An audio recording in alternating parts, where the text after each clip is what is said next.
Dis-nous pasteur. Bonjour, je suis David Moutoualé, serviteur de Dieu, pasteur principal du Centre évangélique Évangile du Salut. Ma joie est très grande, je suis là encore devant vous pour clôturer cette longue série d'enseignements que nous avons commencé autour de ce thème assez important, assez capital pour nous enfants de Dieu, le pouvoir de la décision. Voilà, nous avons vu des choses assez importantes, je ne pourrai pas y revenir dans cet épisode, mais je voudrais vous annoncer la thématique, ou plutôt le thème de ce dernier épisode. Je l'ai intitulé « Quand la décision devient un risque ». Quand la décision devient un risque. Et je me rappelle de l'exemple de ces grands plongeurs qui préparaient les Jeux olympiques. Une fois, il est allé dans une salle d'entraînement. Il voulait monter dans le haut du plongeoir pour effectuer un saut arrière. Question de s'entraîner avant la compétition. Et il monte sur le haut plongeoir et à la minute où il veut bondir, il sent que quelque chose ne va pas. Et il s'arrête, il descend et il va allumer l'interrupteur. C'est quand il appuie sur l'interrupteur qu'il y a la lumière, il se rend compte que la piscine était vide, complètement vide parce qu'elle était en réparation. Et c'est cette voix intérieure qu'il a retenue et qui l'a empêché, n'est-ce pas, de mourir ces jours-là. Bien-aimés dans le Seigneur, certaines décisions peuvent sembler banales, mais elles comportent un risque caché. Vous voyez? Alors d'autres, par contre, semblent risquées, mais elles ouvrent la voie à la grandeur. C'était un exercice de routine. Il monte sur le haut du plongeoir, il bondit, il saute. C'est banal, c'est anodin. Il le fait tout le jour. Mais ces jours-là, il y avait un grand risque. Il a failli y laisser sa peau. Ça demande le discernement. Mais, bien aimé dans le Seigneur, aujourd'hui, je vais m'attarder sur ces décisions qui semblent risquées, mais qui ouvrent la porte à la grandeur. Voilà. Alors, vous devez savoir, bien-aimés dans le Seigneur, que prendre une décision, c'est accepter d'affronter le risque. La décision s'accompagne toujours du risque. Vous voyez? Le risque, j'aime la manière dont le dictionnaire français définit le risque. On dit que le risque, c'est la possibilité d'accidents, des malheurs, des pertes. Et une autre définition dit, c'est une éventualité d'un événement susceptible d'avoir des conséquences fâcheuses. Une éventualité, une possibilité.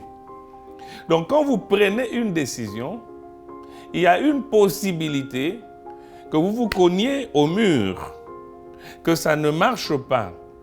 Il y a une probabilité, un certain degré de probabilité. Or, la vie chrétienne est rythmée de choix. Toutes les grandes décisions impliquent un certain risque, qu'on le veuille ou pas. Celui de perdre ou de gagner, d'être mal compris, de souffrir, de triompher, etc. Il y a toujours ce risque-là. Et Jésus a dû en faire lui-même l'expérience. Dans Luc chapitre 9, le verset 51, il est dit ceci.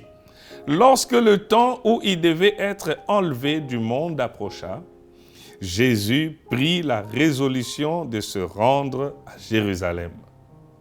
C'est terrible. Quel Jérusalem? Lorsque vous lisez la parole de Dieu dans les évangiles, vous verrez que c'est la période où l'hostilité contre le Seigneur avait atteint son paroxysme, on peut même le dire ainsi. C'était terrible. Rappelez-vous même lorsque Jésus propose à ses disciples d'aller voir Lazare qui était mort et tout ça. Il dit non, mais Seigneur, il n'y a pas longtemps, on venait de nous lapider. C'était terrible. Mais Jésus, connaissant tout ce risque, il prend quand même la décision de retourner à Jérusalem. Ces mots résolution impliquent une détermination courageuse. Jésus sait que le retour à Jérusalem, c'est synonyme d'aller à la croix, d'aller se livrer soi-même. Il le sait, il connaît le risque qu'il y a, mais il retourne quand même. La croix semblait une folie, mais derrière ce risque se cachait le salut du monde entier. Ici, je voudrais attirer l'attention du peuple de Dieu, des serviteurs de Dieu, vous tous qui me suivez en ces instants, que il y a le chemin de la grandeur dans lequel vous êtes, que vous avez commencé à entamer depuis un certain temps et qui comporte beaucoup de risques et des risques qui ne vous sont pas inconnus parce que des gens autour de vous vous le disent même. Ils vous demandent de faire attention, mais vous savez que vous êtes sur un projet de Dieu, vous êtes sur un schéma de Dieu pour aller accomplir sa volonté. Bien-aimés dans le Seigneur, sachez que au-delà du risque, il y a la grandeur que Dieu a réservée pour vous. Ne vous limitez pas seulement à voir le risque, mais voyez, levez les yeux et voyez au-delà du risque. Jésus n'a pas seulement vu la croix, mais Jésus a vu le salut de l'humanité. C'est ce qui nous donne la force de continuer, quelle que soit la teneur même du risque que nous sommes en train de courir. C'est très important. Le risque, il peut être individuel, mais il peut être aussi collectif. Lorsque vous lisez 2 Rois chapitre 6, le verset 1 à 2, on dit que le fils des prophètes ont fait une proposition à Élisée. Ils lui ont dit que voici les lieux où nous sommes assis devant toi est devenu trop étroit. Il faut que nous descendions au Jourdain ensemble. Et nous allons chacun prendre une poutre et nous viendrons construire un lieu pour y habiter. Les lieux étaient devenus étroits. Ça veut dire que il faut quitter la zone de confort. Il faut casser ce qui est petit pour avoir ce qui est grand. C'est un risque. Quand je casse ce qui est petit, qu'est-ce qui me garantit que j'aurai un autre toit? Qu'est-ce qui me garantit que j'aurai un autre abri? Qu'est-ce qui me garantit cela? Vous voyez? Mais ils prennent le risque collectif, ensemble. Ils décident de descendre. Et bien aimé dans le Seigneur, ça c'est quelque chose de très bon qui amène le changement. Même au milieu de la population, si les gens peuvent avoir une même pensée pour l'avancement du pays, le développement durable, la réalisation de certains projets, se mettre ensemble et décider de quitter une zone de confort pour aller vers ce qui est meilleur, je pense que le pays va également aller de l'avant. C'était à leur risque et péril. Ils devaient quitter le confort pour aller vers l'inconnu, prendre des outils, et ils n'ont pas hésité à le faire. Il y a beaucoup de blocages aujourd'hui qui persistent parce que les gens refusent de décider collectivement de pouvoir sortir d'une situation. Ils ne veulent pas se mettre ensemble pour prendre ce risque collectif. Il y a toujours des gens qui jouent à cette politique de la chaise vide, qui quittent le lieu, qui quittent la salle parce qu'ils ne veulent pas prendre le risque avec tout le monde pour certaines raisons. Non, bien-aimés dans le Seigneur, cela n'est pas une bonne chose. Lorsque nous sommes une communauté, nous devons savoir qu'il y a des décisions que nous allons prendre et qui vont nous engager dans un risque collectif. Ça, c'est très important. Il peut être aussi individuel. On a parlé du Seigneur Jésus tout à l'heure. Mais bien aimé, le risque est parfois le seul chemin pour sortir d'une situation, de l'opprobre, d'une, je ne sais pas, d'une prison quelconque, comme les lépreux étaient dans une sorte de prison à ciel ouvert. Et ils ont accepté de prendre le risque d'aller se jeter dans le camp des Syriens. Et c'était un risque qui valait la peine d'être pris. Si seulement nous pouvions avoir les yeux spirituels ouverts pour voir ce qui est derrière le risque, bien-aimé, en tout cas, nous allons avancer comme les lépreux avaient avancé, avec autant de fragilité, de vulnérabilité, mais la décision en eux était une arme à destruction massive. Nous voyons qu'une décision prise par 4 lépreux, des personnes vulnérables, lorsqu'ils ont exécuté, ils marchent, Dieu fait entendre le bruit des chars de combat dans le camp des Syriens. Mais ça, c'est extraordinaire, c'est extraordinaire. Que Dieu soit loué pour cela.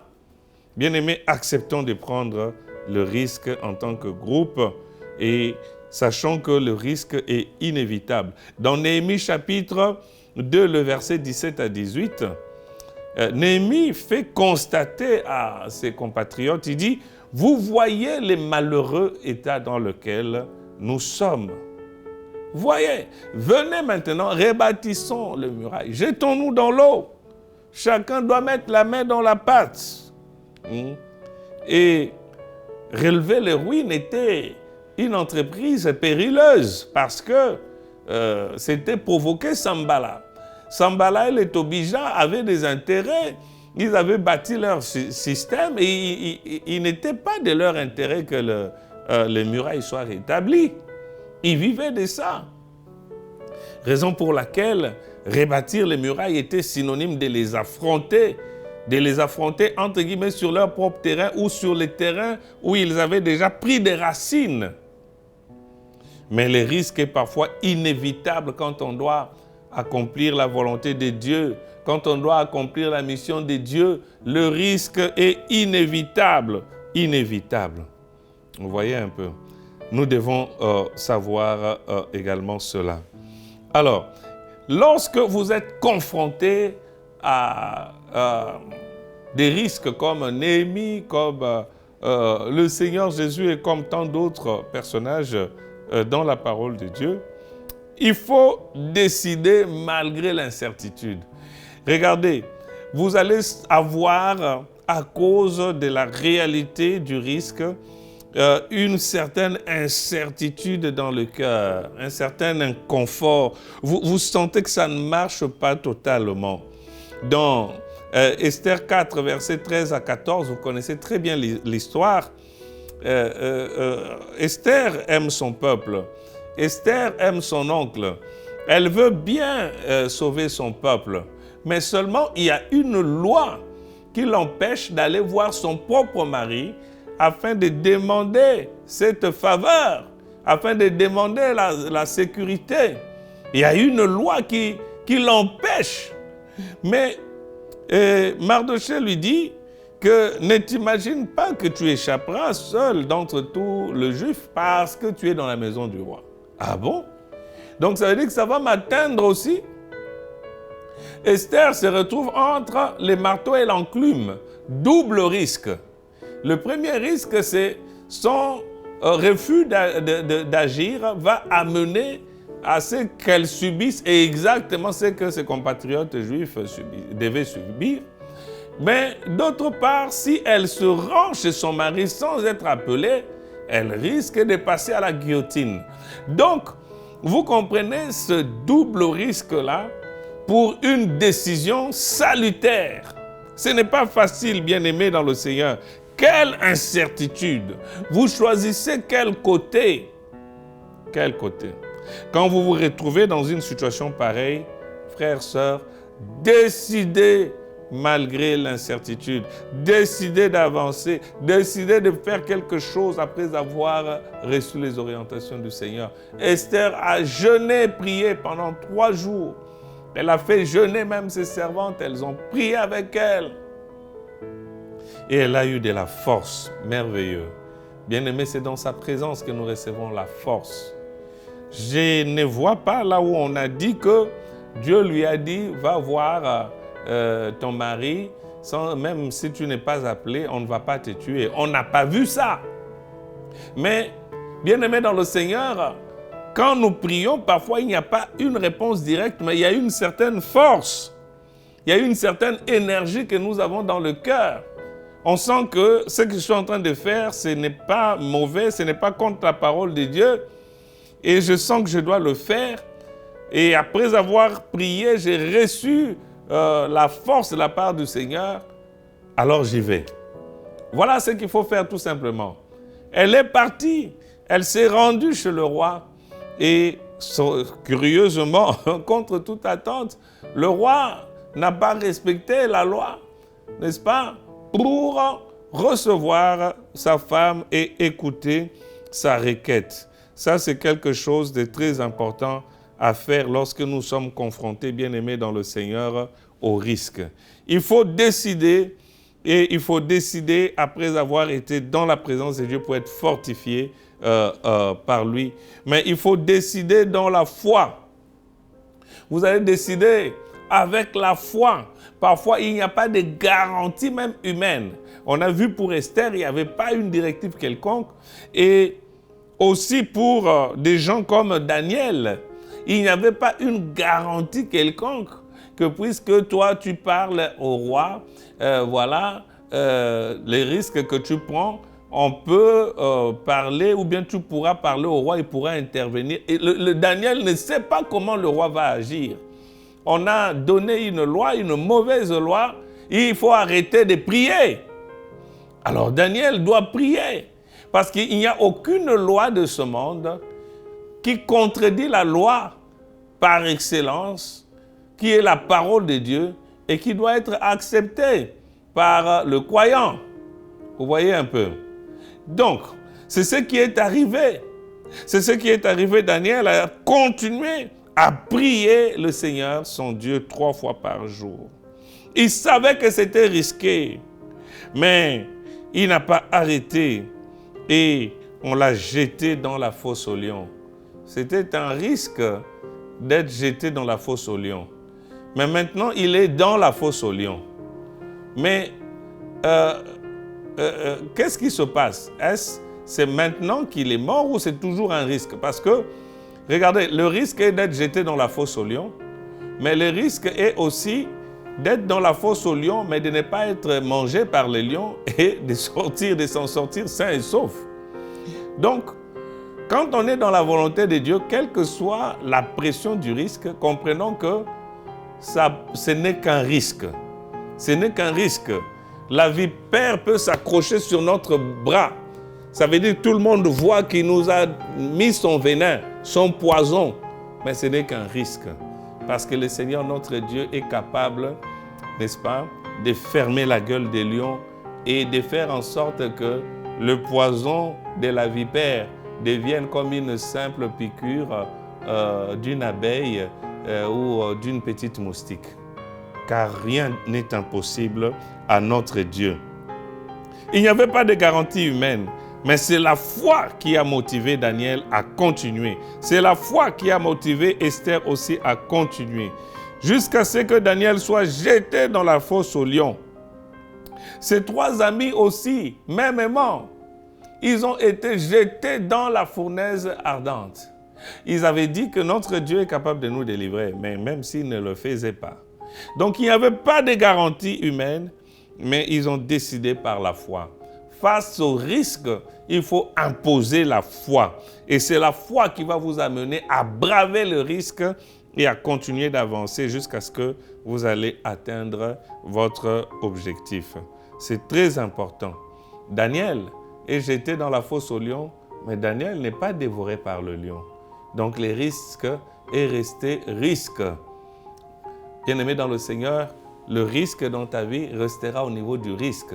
Tu vas traverser cela et tu t'en sortiras sain et sauf par la grâce de Dieu au nom de Jésus. Ce qu'il faut aussi savoir, c'est qu'il faut décider, même avec peu, pour protéger son avenir. Ça, c'est en rapport avec le donner. Parce que vous savez que nous ne pouvons pas marcher avec le Seigneur sans se prêter à cet exercice de donner. On ne donne pas, on ne partage pas parce qu'on en a beaucoup. Mais on donne, on partage parce que nous aimons Dieu et parce que nous croyons en lui. Nous avons ici l'histoire de la veuve de Sarepta dans 1 Roi 17, le verset 12.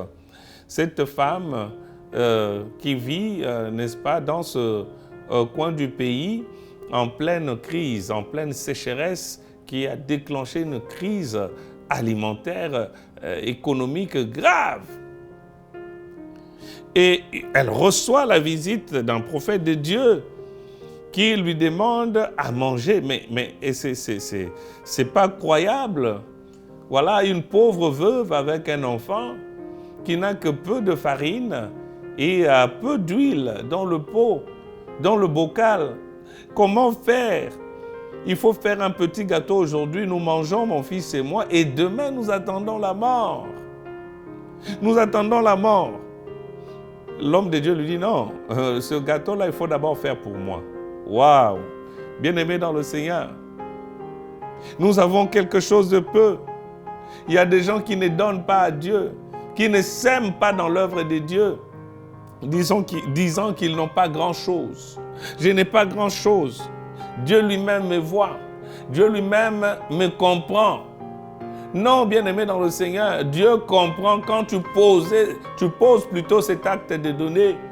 Quand tu mets ta foi en épreuve, quand tu acceptes le risque, la femme donne à l'homme de Dieu, prend le risque de mourir parce qu'elle n'a pas mangé son fils et elle. Mais gloire à Dieu. Quand Dieu nous charge, c'est pour nous décharger. C'est comme si cette femme était chargée, elle a déjà la charge de l'enfant, peu de nourriture, voilà qu'elle a la charge d'un grand monsieur comme Élie. Mais Dieu nous charge pour enfin nous décharger. Elle accepte ce risque-là. Et quand elle accepte de donner, qu'est-ce qu'elle voit? La multiplication. Amen. Il est un Dieu de multiplication. Il a multiplié la farine, il a multiplié l'huile. Voilà, bien-aimés dans le Seigneur, c'est à quoi Dieu nous appelle, même dans ce domaine de donner dans notre vie, de s'aimer dans l'œuvre de Dieu, de partager, de donner notre temps pour l'œuvre du Seigneur, de sacrifier certaines choses pour Dieu. Nous devons être prêts à le faire, même si nous pensons que nous n'avons pas grand-chose. Dieu a besoin de ce que nous appelons pas grand-chose afin de nous donner quelque chose de grand. Ce que nous devons également savoir, bien-aimés, et j'ai l'habitude de le dire aux croyants, que Dieu cache la grandeur dans le risque, afin que le froussard, tous ceux qui ont peur là, n'y accèdent pas. Tous ceux qui sont indécis n'y accèdent pas. La grandeur est cachée dans le risque. Regardez, Proverbe 25, verset 2, il est dit que la gloire de Dieu, c'est de cacher les choses. Et la gloire des rois, c'est de sonder les choses. Vous voyez? Donc, Dieu cache la grandeur dans le risque. Il dit, je rendrai ton nom grand. Oui, nous aimons cette partie de la prophétie. Mais pour que ton nom devienne grand, il faut commencer par quitter la maison de ton père. Il faut commencer à aller dans un pays que tu ne connais pas. C'est un saut vers l'inconnu. Un saut vers l'inconnu. Un saut dans le vide. Tu ne connais personne là-bas. Je rendrai ton nom grand, oui, mais tu dois donner ton fils unique. C'est lui que tu aimes, Isaac. Vous voyez? Donc, ça veut dire qu'il y a le risque. Vous courez tout ce risque-là. Abraham a couru les risques de se perdre sa vie, perdre tous ses biens à cause de des voyages périlleux, de perdre même sa femme, de perdre même son fils de la promesse Isaac. Mais c'était juste des risques. Le risque est réel, mais ce n'est qu'un risque, bien-aimé dans le Seigneur. Et Dieu a caché sa grandeur. David ne voyait pas seulement le risque d'être piétiné par les géants, Goliath. Il n'a pas vu seulement ça, mais il a levé les yeux au-delà du risque, n'est-ce pas? Pour voir la récompense. Oh, c'est merveilleux. Nous devons avoir les yeux sur la rémunération. Bien-aimé dans le Seigneur, tu deviens ce que tu vois. Frère, ce que tu vois t'appelle. Tu vas te diriger vers ce que tu vois. Pendant que tout le monde voit les muscles de Goliath, la taille de Goliath, l'épée de Goliath, les jambes de Goliath, David voit comment il voit le statut du gendre du roi, il voit de l'argent, il voit une belle maison, il voit une belle vie. La Bible nous dit que nous devons avoir les yeux sur la rémunération. Celui qui a fait la promesse est fidèle. Il est fidèle. Tu as abandonné beaucoup de choses pour lui. Ce n'est pas pour toi le temps de renoncer aujourd'hui. Continue à regarder à Dieu. Continue à lui faire confiance. Et tu verras qu'il agira dans ta vie. Oui, bien-aimé dans le Seigneur, la grandeur est cachée dans le risque. Et il faut des courageux qui acceptent de prendre le risque. Le courageux, ce n'est pas quelqu'un qui est dépourvu de la peur. Mais le courageux, c'est celui qui avance malgré la peur. Il avance, il affronte les dangers parce qu'il a foi en son Dieu.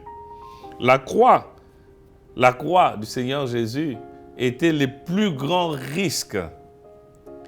Le plus grand risque. Jésus a accepté ce plus grand risque-là.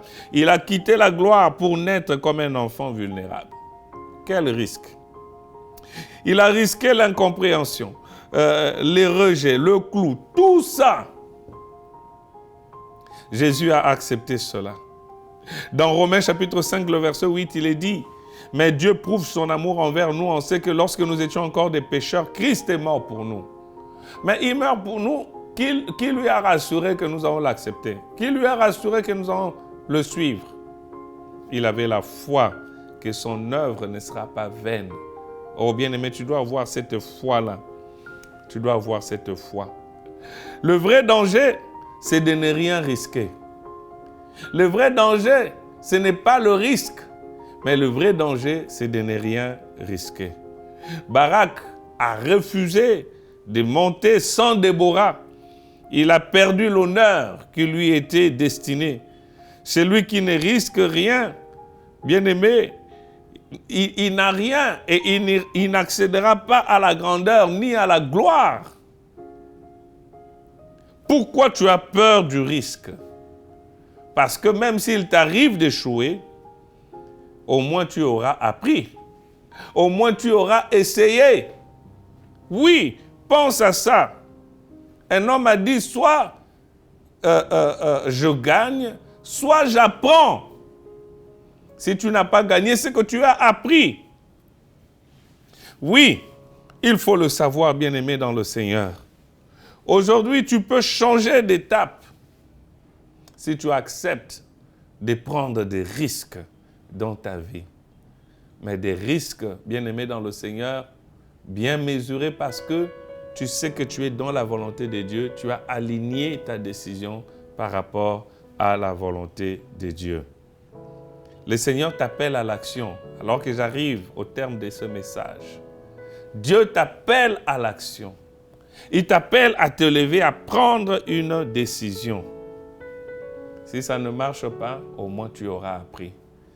Permettez-moi de clôturer avec ce petit témoignage. L'enseignement que je viens de vous donner dans cette série de 7 épisodes, c'est un enseignement qui a pris plus d'une année dans notre Église. Bien-aimés dans le Seigneur, on a connu des temps difficiles, des temps de sécheresse, surtout financière, matérielle. C'était terrible. Alors que nous étions en train de réaliser un grand projet de construction. Tout s'est arrêté 2 ans, 3 ans. J'étais même en phase de me décourager jusqu'au moment où j'ai prié et le Seigneur a placé cette pensée de la décision dans mon cœur. Il m'a montré ce qu'il fallait faire. C'était risqué d'amener l'Église à prendre certaines décisions, des cotisations, des collectes pour construire le temple de Dieu. Mais par la grâce du Seigneur, je suis allé prendre ces risques et j'ai vu comment Dieu a visité. J'ai vu comment Dieu a déversé sa grâce. Il a envoyé sa pluie de grâce. Et dans l'espace de quelques 2 ans, on a fait un travail colossal, bien aimé dans le Seigneur. Le bâtiment de R+2 est sorti des terres. C'est vrai que nous n'avons pas totalement fini jusque-là, mais nous croyons que celui qui a commencé cette bonne œuvre en nous la rendra parfaite. C'est pourquoi je suis convaincu de cet enseignement. Je suis convaincu que si vous le mettez en pratique, si vous alignez vos décisions en conformité avec la volonté de Dieu, vous allez expérimenter la même grâce, la même gloire de Dieu que nous avons expérimenté parce que les mêmes causes produisent les mêmes effets. Aujourd'hui, bien-aimés dans le Seigneur, nous continuons à marcher avec le Seigneur et à apprendre toujours en rapport avec ses décisions. Nous nous exerçons tous les jours. Je vous prie, frères, sœurs, alignez votre cœur, alignez votre volonté, votre décision plutôt à la volonté de Dieu. Et vous verrez la main de grâce du Seigneur. Ne minimisez pas vos décisions. On dit que celui qui décide, il décrète sur sa vie. À vos décisions reposera le succès. J'ai pris que la main de grâce du Seigneur soit sur toi. J'ai pris que Dieu fasse de toi, n'est-ce pas, ce choix qui amène la différence dans ta famille, la différence même dans ta nation. Que la grâce de Dieu demeure sur toi. Vas-y avec la force que tu as. Prends des grandes décisions. Relève le défi avec le Seigneur. Perce parce que Dieu est avec toi. Que le Seigneur vous bénisse. Et s'il nous donne encore la grâce, nous nous retrouverons pour une autre série avec un autre sujet. Que Dieu vous bénisse. Amen. Dis-nous, pasteur.